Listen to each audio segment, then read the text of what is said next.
잘들 주무시고 오셨습니까? 네, 고맙습니다. 2021년도가 엄중한 코로나 상황 속에서 시작이 되었는데 하나님께서는 우리들을 지난 넉 달 동안에도 눈동자와 같이 보호해 주셨습니다. 우리 교회도 지켜주시고 우리 개개인의 인생과 또 우리 가정도 하나님께서 붙드셨습니다. 우리나라도 여러 가지 어렵고 힘든 상황들이 많이 있었지만은 또 오늘까지 하나님께서 우리를 안보해 주셨습니다. 목사님 기도하신 것처럼 이제 가정의 달 5월 첫날을 맞이했는데 이 한 달 동안에도 하나님의 손이 우리와 함께 하실 것을 믿습니다.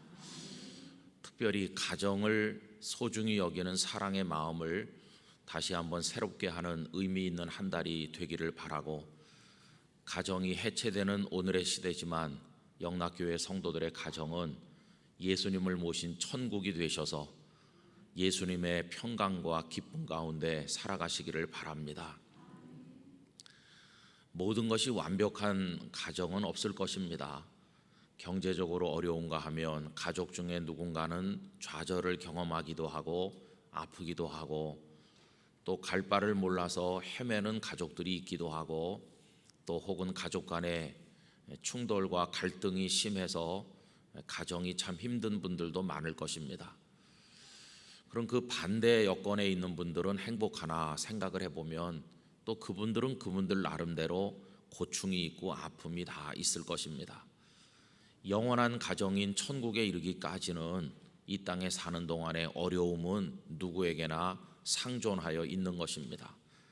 그렇지만 이기게 하시고 고난 속에서 은혜를 깨닫게 하시는 우리 가정의 주인 되시는 하나님으로 인해서 우리들이 그 모든 것을 이겨내며 그 틈새에서 흐르고 있는 하나님의 생수들을 찾아내는 기쁨으로 살아가게 되기를 간절히 바랍니다.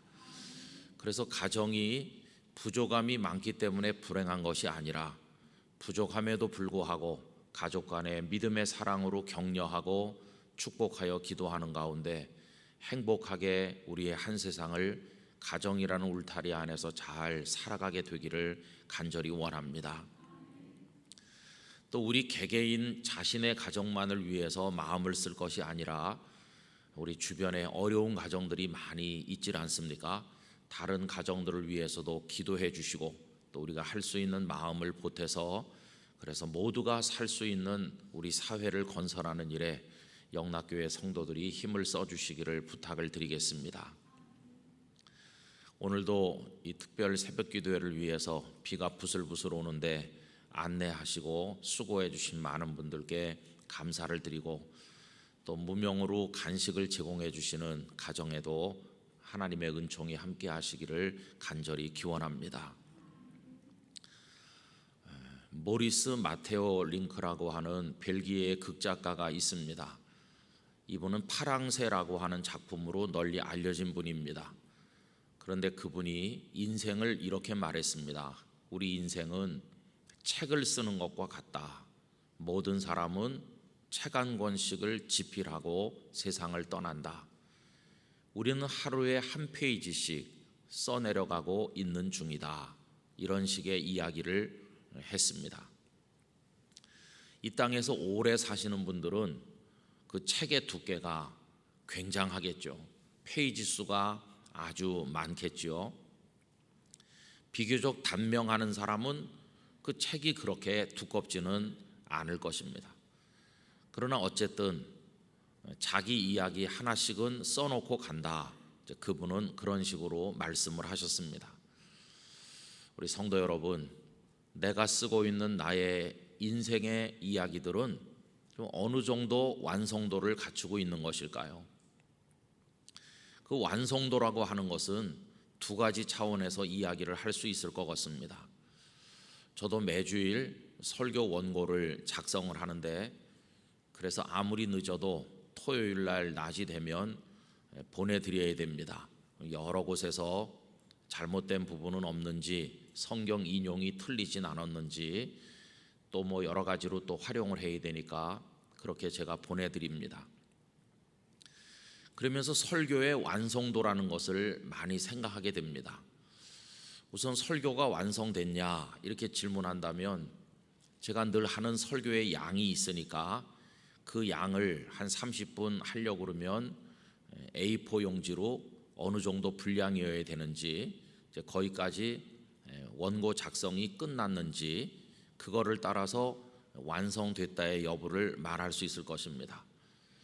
저희 집에 그거에 관해서 아주 굉장한 관심을 가진 분이 한 분 계시거든요. 그래가지고 토요일 아침 되면 됐냐고 자꾸 물어봐요. 됐으면 그 다음에 뭐 하려고 하는지, 됐냐고 보냈느냐고 자꾸 물어봐요. 참 속이 타는 질문이죠. 오늘 오전에도 아마 물어볼 겁니다. 근데 여러분, 됐냐고 물어볼 때 그게 무슨 뜻일까요? 예를 들어서 4페이지다 그러면 그 타이핑하는 게 4페이지까지 맨 끝 마지막 문장까지 마침표까지 찍었냐, 그거겠죠. 일단 원고를 작성하면 뭐 끝났다고 말하겠죠. 그건 아주 피상적인 완성도라고 하겠습니다. 그런데 제 마음속에는 완성도는 그런 게 아닙니다. 만약에 우리가 쓰는 인생의 이야기가 끝났냐 하는 것을 그런 차원에서 얘기한다면 세상을 떠나면 책 쓰기가 끝나는 거 아닙니까? 근데 그거 가지고 완성됐다고 말하기에는 좀 이상하지 않습니까? 근데 완성도는 그거 말고 또 있죠. 그것은 내용적 완성도가 어느 정도인가 이렇게 물어볼 수 있어요. 일단 원고 작성은 끝났지만 그 속에 얼마나 하나님의 뜻이 온전하게 담겨 있는지, 그리고 그것이 정확하게 영감 있게 전달될 수 있도록 준비되었는지, 그리고 무엇보다도 그것을 말씀드려야 되는 저 자신의 심령 속에서 그것이 어떻게 역사를 이루고 있는 것이며, 그것이 성도들에게 전달되었을 때 성도들의 신앙과 인생에 있어서 어떤 역사를, 열매를 가져올 것인지, 이제 그런 것까지 다 포함해서 완성도라고 하는 걸 생각해 보면 원고 작성만 끝난 상태에서는 너무나도 엉성하기가 짝이 없죠. 그래서 저는 토요일 날 오전에 일단 원고를 끝내면 그걸 교회로 보내드리기 전에 몇 시간 동안은 내용적 완성도를 위해서 고민하는 시간이라고 하겠습니다. 우선은 저 자신이 그것에 대해서 믿고 은혜를 받고 동의하는지, 그리고 제가 그 말씀대로 살려고 노력하는지, 그리고 그 말씀 하나하나에 하나님의 성령께서 역사하심을 느끼는지, 이것이 성도들에게 은혜가 될 것을 확신하는지, 그런 고민을 토요일 오전에 쭉 하는 것입니다. 그래서 시간에 쫓겨서 원고를 안 보낼 수는 없으니까 원고를 보내드리긴 합니다마는, 그러면 원고를 보냈으면 그걸로 끝난 것일까요? 아니죠. 주일이 될 때까지도 완성도가 너무 떨어진다 이런 생각을 하면서 마음속에 불편함이, 영적인 갈등이 많이 있곤 합니다. 여러분, 인생을 책으로 쓴다고 할 때도 똑같은 것이죠. 그냥 한 세상 다 살았으니까 그것으로 내 책은 완성됐다고 말할 수는 없을 거 아닙니까? 내용적 완성도를 생각을 해보면 우리가 써내려온 이야기는 너무나도 부끄럽죠. 이걸 어디다가 내보이겠어요?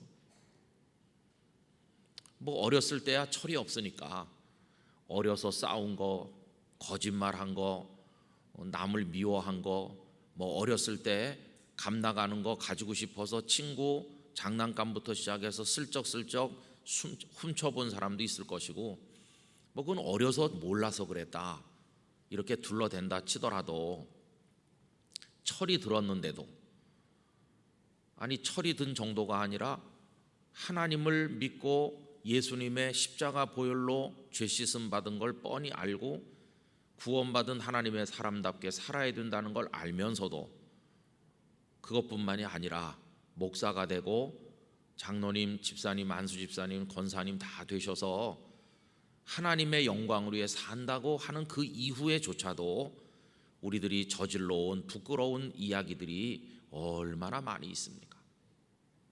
여러분, 그 마테오 링크는 우리가 쓴다는 식으로 말했지만 오늘 본문의 표현대로 하면 우리가 직접 쓴다기보다는 써야 될 내용은 우리가 제공하는 것이고 그걸 기록하는 이는 따로 있다는 것을 알게 됩니다.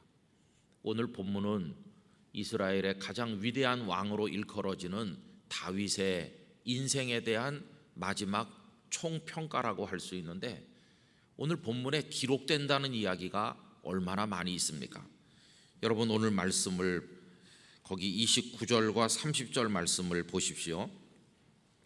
다윗 왕의 행적은 처음부터 끝까지 선견자 사무엘의 글과 선지자 나단의 글과 선견자 갓의 글에 다 기록되고, 이렇게 기록해야 될 내용을 제공한 사람은 다윗인데 그것을 다른 사람이 다 기록했어요.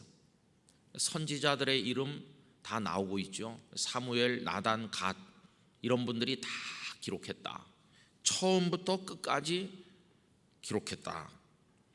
여러분, 중간중간 건너뛰면서 좋은 이야기만 골라서 남에게 보여도 부끄럽지 않도록 기록한 것이 아니라 처음부터 끝까지 다 기록했다.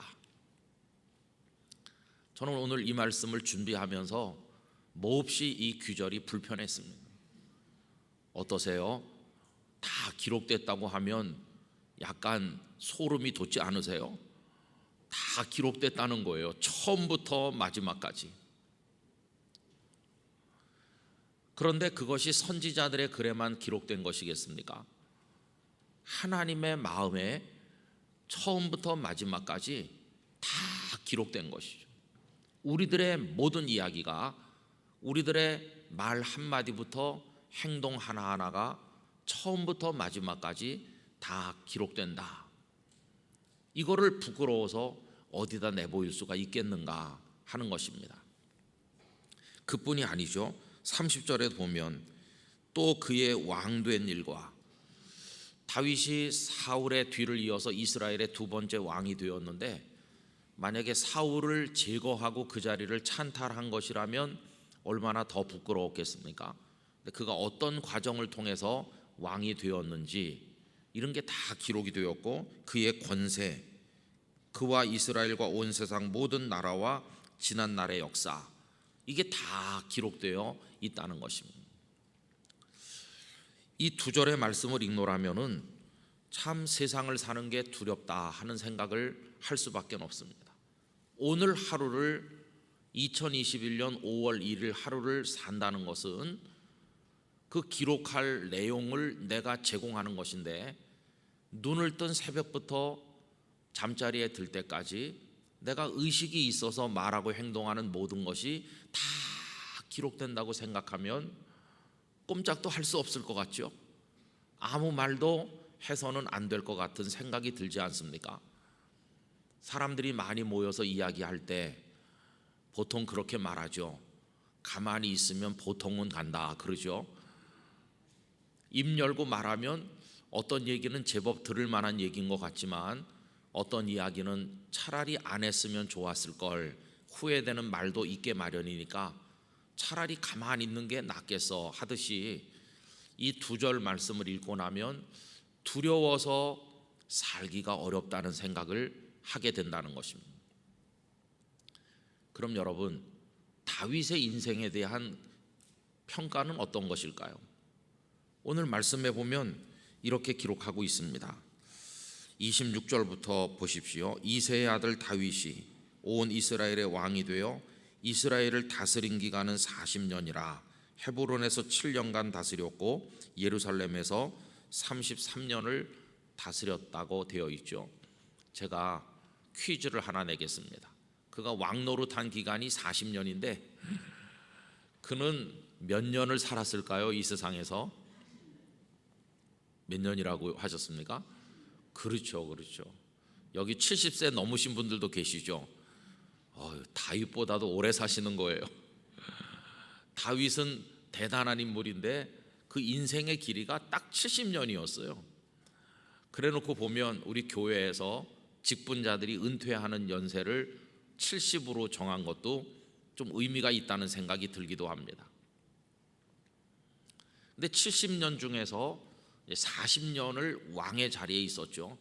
헤브론에서 7년, 예루살렘에서 33년 그랬는데 사무엘 하 그쪽에 가보면은 조금 더 정확하게 헤브론에서 7년 6개월, 그 나머지 기간은 이제 여부스 사람들의 산성을 빼앗아서 다윗성이라 이름하면서 그게 예루살렘이 된 것이죠. 이제 거기서 왕 노릇을 했습니다. 이랬던 그의 인생에 대한 평가가 어떤가? 여러분 거기 28절 말씀을 보십시오. 다 같이 읽어보겠습니다. 그가 나이 많아 늙도록 부하고 존귀를 누리다가 죽음에 그의 아들 솔로몬이 대신하여 왕이 되니라. 이렇게 그의 인생을 총평하고 있습니다. 두 가지 차원에서 말씀하고 있어요. 하나는 늙도록 부하였다. 나이가 많을 때까지 부여했다는 이 말은 단지 돈이 많았다는 뜻으로 해석돼서는 안 될 것이고, 이 부하다는 말은 모든 게 부족함이 없었다, 그런 뜻이겠죠. 요즘에 우리 하는 말로 하면 잘 살았다, 이렇게 말할 수 있을 것입니다. 두 번째는 존귀를 누렸다.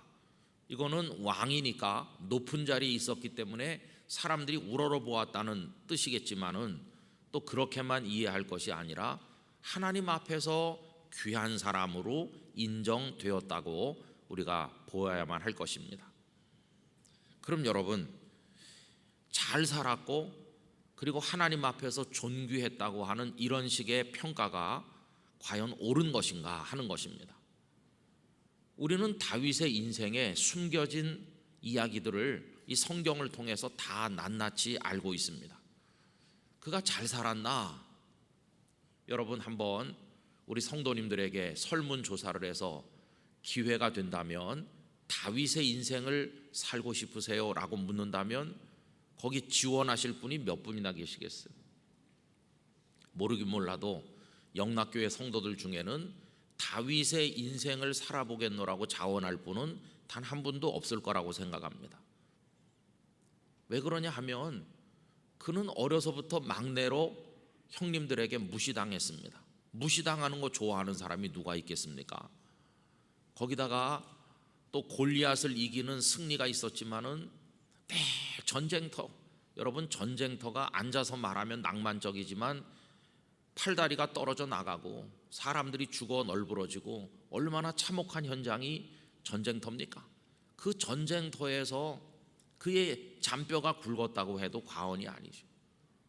내가 하나님을 의지하고 성벽을 뛰어넘나이다, 이런 표현을 여러 군데서 하고 있는데, 칼을 들고 그 부하들을 거느리고 적진을 향해 뛰어들 때 화살이 날아오고 돌멩이들이 날아오고 할 때 그게 얼마나 어려운 일이겠어요.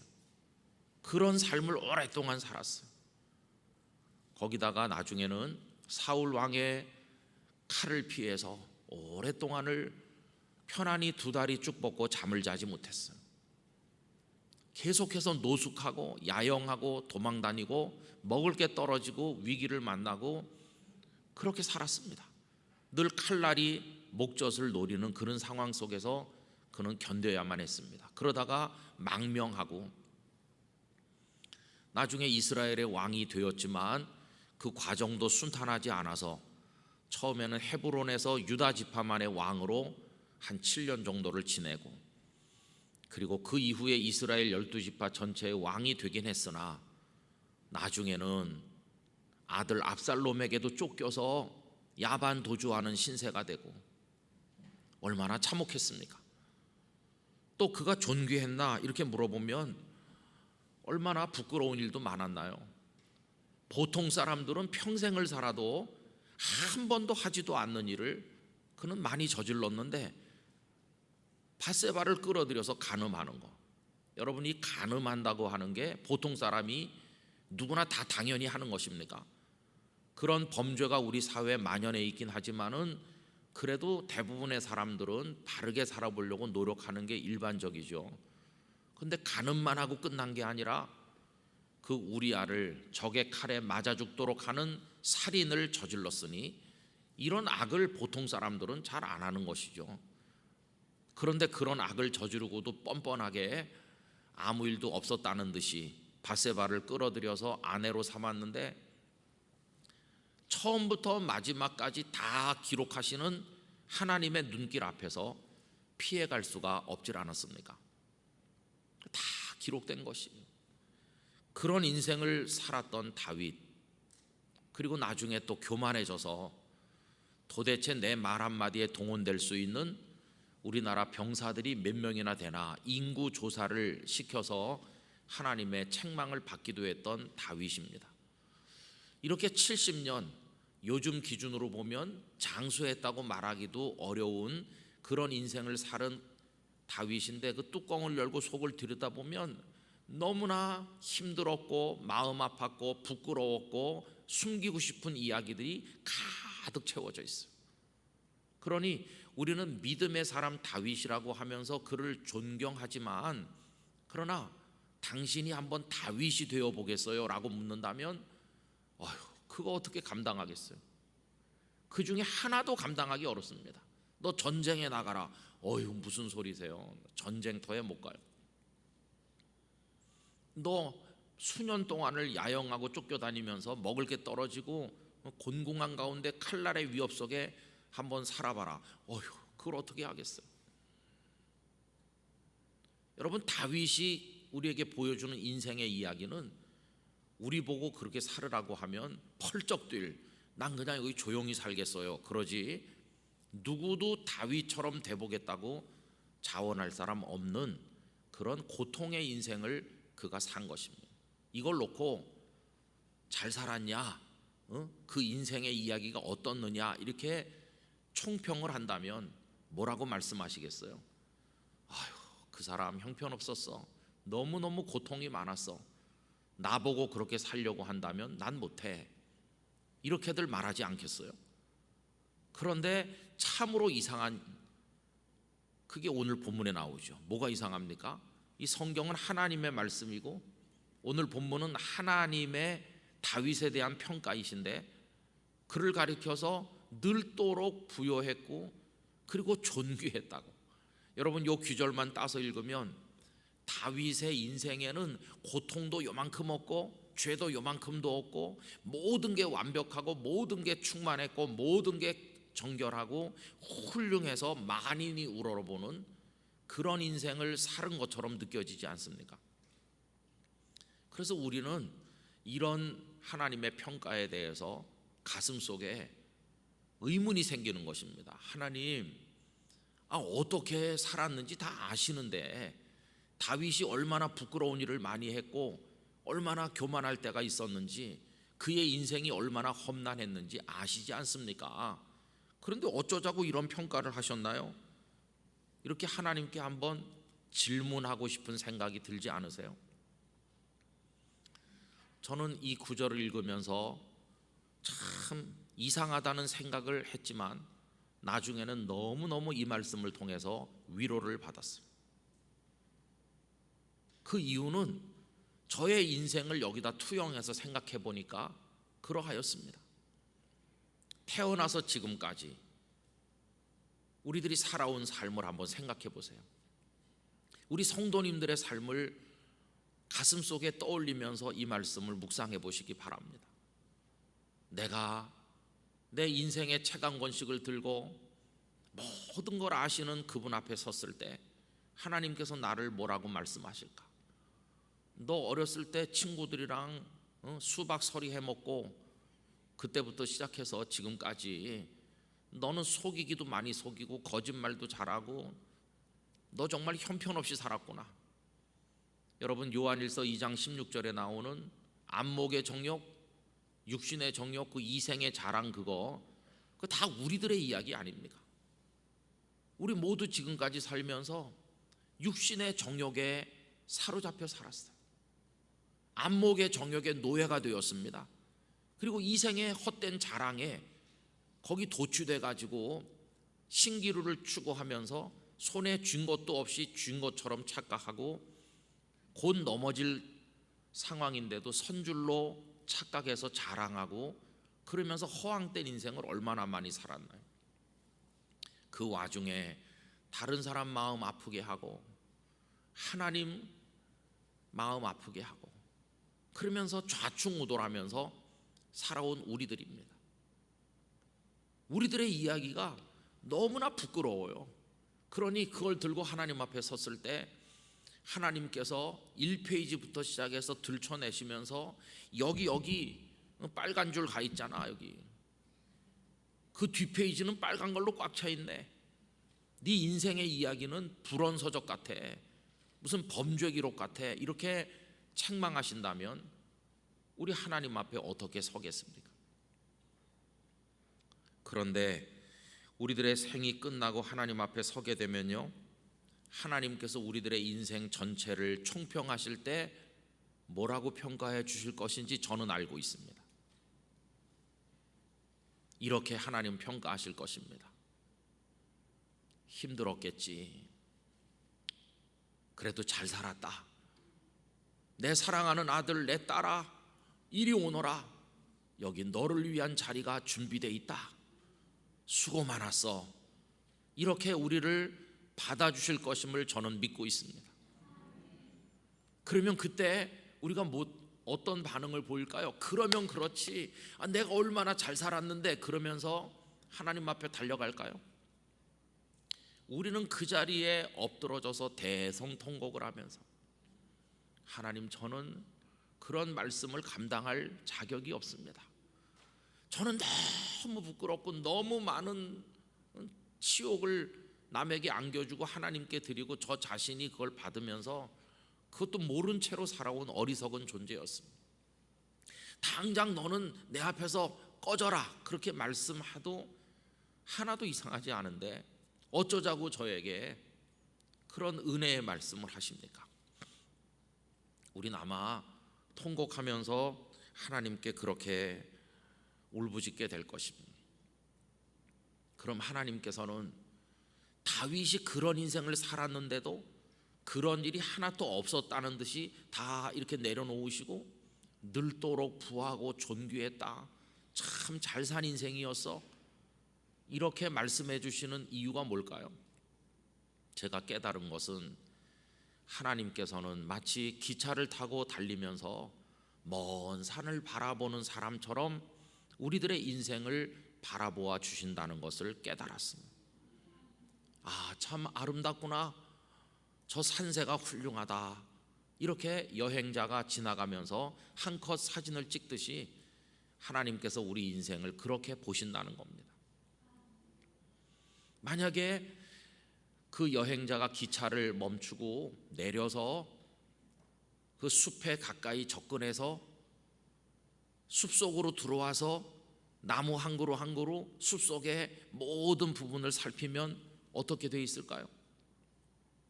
그 속에는 고여서 썩는 물들도 있을 것이고 누군가가 버린 쓰레기가 버려져 있기도 할 것이고 죽어 널브러진 볼품없는 나무들도 많을 것이고 그 숲속에는 형편없는 것들이 너무너무 많을 것입니다. 그런데 하나님께서는 그 하나하나를 다 이렇게 들춰내면서 우리를 찔러대시는 하나님이 아니시고 그냥 먼 데서 보시면서 훌륭하구나 이렇게 해주실 하나님이십니다. 그 속에 숨겨진 많은 부끄럽고 추하고 썩어 냄새나는 것들이 많은데 왜 이렇게 먼 데서 한번 보시고 훌륭하다 이렇게 해주시나? 그 속에 썩어 냄새나는 건 어떻게 된 건가? 우리 예수님께서 다 감당해 주신 것입니다. 그것이 복음입니다. 다 감당해 주셨어요. 그리고 먼 데서 크게 보시고 됐어 이렇게 해주시는 거예요. 다윗의 인생에 있었던 모든 부끄럽고 마음 아픈 일을 다 하나씩 들춰내서 따지신다면 다윗은 하나님 앞에 설 수 없었을 것이고 우리도 마찬가지였겠지만 하나님께서는 큰 틀에서 보시고 됐다고, 수고했다고 말씀해 주신다는 것입니다. 여러분, 그런 예는 성경에 얼마든지 많이 있습니다. 우리 대표적으로 아브라함을 생각해 봅시다. 저는 영락교회 성도님들께서 그렇게 살기를 원하시는데요, 아브라함은 175세를 사셨잖아요. 그러면 그가 태어나서 175세가 될 때까지 요만큼의 흠도 티도 없이 완벽한 인생을 사셨나요? 아닙니다. 아브라함도 부끄러운 일이 많아요. 아내를 누이라고 둘러대는 남편으로서 하기 힘든 그런 말도 하기도 하고, 또 가정을 평온하게 인도하지 못해서 그래서 갈등을 빚기도 했죠. 그런가 하면 하나님을 끝까지 신뢰하지 못하고 마음이 약해진 나머지 아내의 제안을 받아서 하갈을 통해 이스마엘을 낳는 일을 했고, 그로 인해서 이삭이 태어나기 전에 벌써 이스마엘이 태어나 있음으로써 나중에 이삭이 났을 때 그의 가정 안에 많은 아픔이 되질 않았습니까? 여러모로 봐도 아브라함이 완벽하기 때문에 하나님의 인정을 받은 건 아니었습니다. 그런데 성경은 왜 그를 믿음의 조상이라고 일컫고 있을까요? 그것은 먼 데서 보니까, 먼 데서 바라보니까, 큰 틀에서 보니까 훌륭하다, 그런 뜻입니다. 여러분, 큰 틀이라는 건 뭘까요? 두 가지로 이야기할 수 있어요. 첫째는 그 방향성을 이야기하는 것입니다. 많은 흠도 잘못도 있지만 그 가는 방향이 옳은 것이에요. 하나님께서 그에게 한 가지 방향을 보여주셨죠. 내가 네게 지시할 땅으로 가라. 하나님의 손가락이 나타나서 그가 가야 될 방향을 가리켰고, 하나님께서 가리켜 주시는 방향으로 그는 출발했습니다. 마치 뭐와 같으냐 하면 달리기 경주를 하는데 마치 마라톤처럼 먼 거리를 달리고 걷고 하는 것인데, 목적지가 정해져 있고 그 목적지까지 가는 것과 같아요. 목적지가 동쪽인데 서쪽으로 간다면 그건 잘못된 거죠. 그러나 목적지로 출발하긴 했어요. 근데 쭉 달려서 곧바로 꼴이 난 건 아니고, 가다가 중간에 새기도 하고, 가다가 쉬기도 하고, 넘어지기도 하고, 가다가 싸우기도 하고, 가다가 뭐 많은 문제가 있었어요. 그 하나하나가 다 죄죠. 그러나 먼 데서 보니까 하나님께서 정하신 그쪽으로 가고는 있지 않습니까? 가면서 실수도 하고 넘어지기도 하고 싸우기도 하고 못된 짓도 하지만 그래도 가고는 있잖아요. 가고는 있기 때문에 잘하고 있다, 이렇게 해주시는 거예요. 그 하나하나를 다 들춰내지 않으시고. 우리 성도 여러분, 하나님께서 정해주신 그 방향으로 가시기를 바랍니다.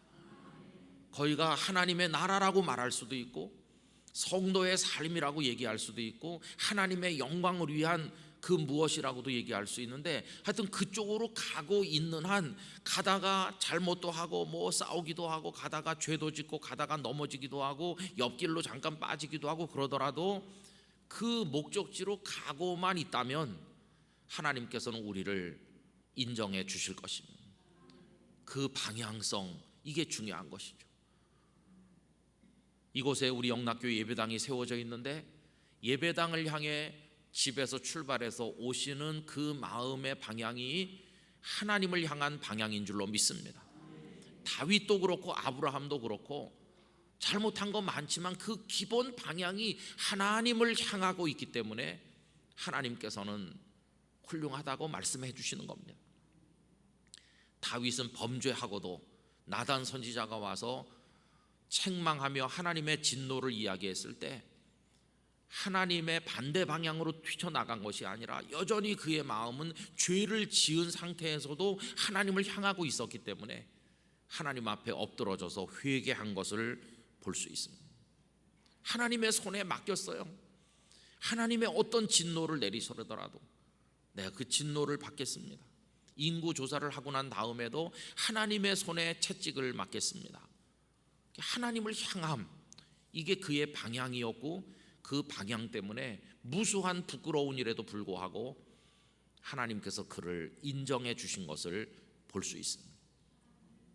두 두 번째로는 방향과 함께 중요한 것은 믿음이라 말할 수 있습니다.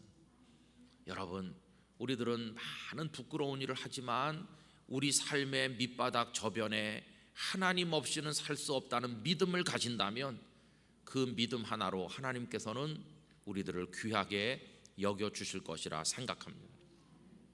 아브라함도 숱한 잘못들을 저지르고 연약한 모습을 보이면서도 늘 하나님을 향하여 자신을 맡기고 자녀를 맡기고 하나님의 손에 미래를 맡기는 그 믿음 일변도의 삶을 놓지 않았습니다.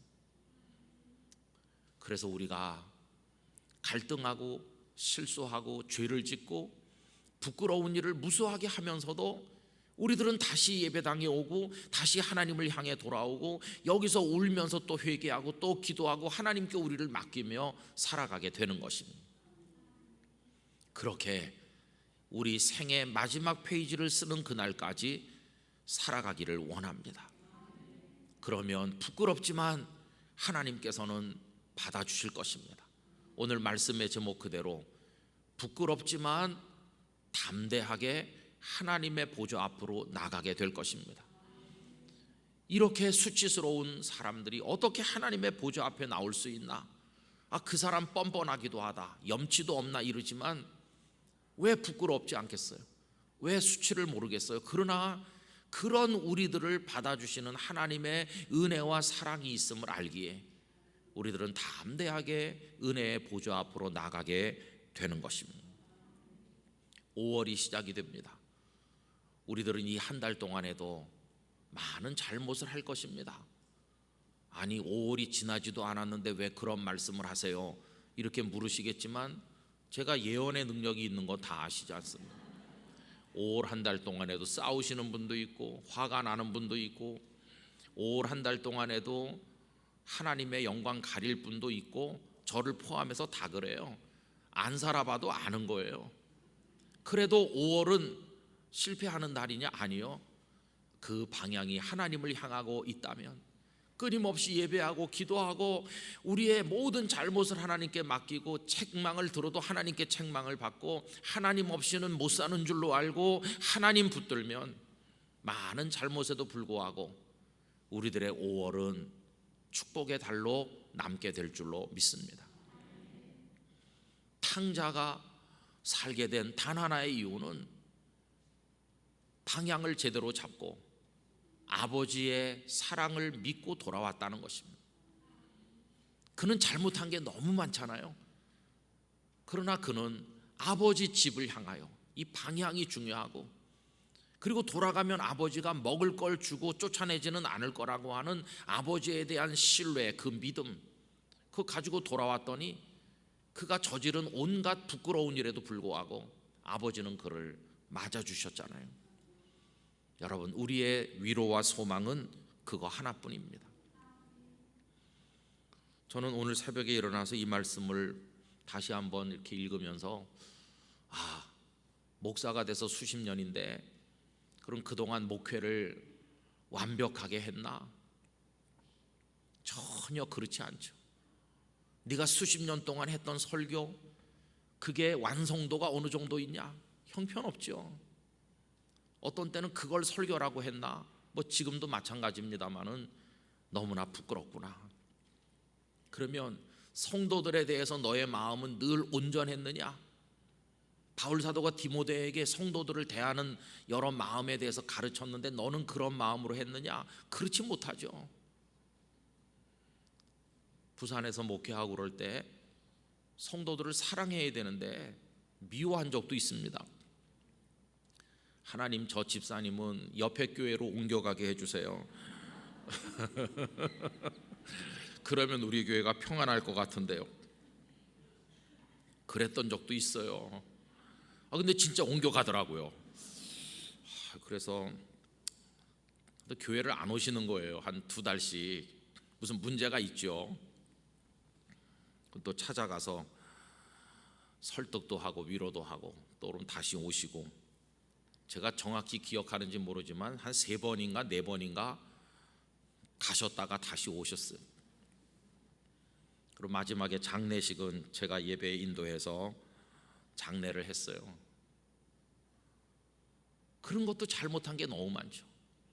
그럼 너는 그 성도들이 드린 헌금을 가지고 교회 무슨 여러 가지 사역에 썼는데 다 하나님 뜻에 맞게 그 집행했느냐? 재정이 제대로 효과적으로 쓰여지도록 네가 지도했느냐? 그런 것도 아닌 것도 많죠. 낭비도 많았을 거고. 너는 늘 겸손했냐? 말로는 겸손하지만 속으로는 안 그렇죠. 겉으로는 아유 저 같은 사람이 뭘 하겠습니까? 그러지만 이분이 사람 볼 줄 아는구나. 이렇게 우리 다 그래요, 다. 그러면서 그럼 이걸 갖다가 나중에 하나님 앞에 부끄러워서 어떻게 내놓지? 눈물 나는 얘기죠. 부끄러워서 어떡하지? 그러나 하나님께서 위로해 주시는 거예요. 괜찮아. 너 부끄럽지만 썩고 냄새 나는 것도 많았지만 네가 하나님의 나라를 향하여 복음을 위해서 네가 교회를 사랑하는 마음으로 그 큰 틀에서 달리면 가다 쓰러지고 실패하고 곁길로 가고 잘못해도 괜찮아. 괜찮다. 끝까지 꾸준히 가라. 이렇게 격려해 주시는 하나님의 음성을 이 말씀 속에서 듣게 되는 것이. 여러분, 우리 완벽할 수는 없지만 이 믿음의 길을 끝까지 갑시다. 주님을 향해 끝까지 가시기를 바랍니다. 여러분들의 심령이나 가정에 많은 문제들이 있고 때로는 주저앉고 싶고 때로는 그냥 다 끝내버리고 싶고 너무너무 힘들어가지고 이렇게 믿을 바에는 안 믿는 게 낫겠고 뭐 여러 좌절이 많으실 거예요. 그래도 여러분 아버지 집을 향해 가셔야 되는 것입니다. 탕자가 가다가 관두가 무슨 체면에 아버지를 찾아가겠어? 그냥 굶어 죽더라도 가지 말자. 이렇게 하면 그게 무너지는 것이죠. 부끄럽지만 담대하게 하나님을 향해 나가시기를 바랍니다. 끝까지 버티고 살아냅시다, 여러분. 그렇게 하면 하나님께서 마지막에 됐어, 훌륭해. 너의 부끄러운 얘기는 십자가 보혈로 다 씻었다. 잘 왔어. 이러면서 우리를 영접해 주실 것입니다. 그날이 올 때까지 잘 달려가시기를 축복합니다. 이 5월 한 달은 그렇게 갈 긴 세월 중에 한 달입니다. 이 한 달도 그런 일념을 가지시고 꾸준히 예배하시고 기도하면서 우리 성도님들의 인생의 걸음에 중단 없이 믿음으로 달려가시기를 간절히 축원합니다. 기도하겠습니다. 아버지 하나님, 살아온 곳 되돌아보면 너무나도 부끄럽습니다. 그러나 하나님의 자비와 긍휼과 용서와 사랑과 은혜를 기억하며 담대하게 아버지 집을 향해 나가겠습니다. 5월 한 달도 그러한 삶이 이어지는 한 달이 되도록 저희에게 힘을 주시고 은혜를 베풀어 주옵소서. 이제는 주 예수 그리스도의 은혜와 하나님 아버지의 사랑과 성령님의 교통하심이 모든 영락교회 성도들의 심령, 인생길, 가정, 사업, 일터의 모든 일, 우리 교회 공동체 중에 영원토록 함께 하시기를 축원하옵나이다. 아멘.